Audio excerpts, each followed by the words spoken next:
Хайырлы кеш, хөрмәтле ватандашлар. Добрый вечер, дорогие татарстанцы. Совсем скоро наступит новый 2023 год. В кругу близких каждый из нас вспоминает год уходящий, загадывая желания, надеясь на добрые перемены.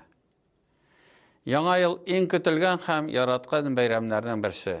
Туганнар һәм якыннар белән җыелып без узып баручы елны узатабыз. Будущий год объявлен Республикой годом национальных культур и традиций.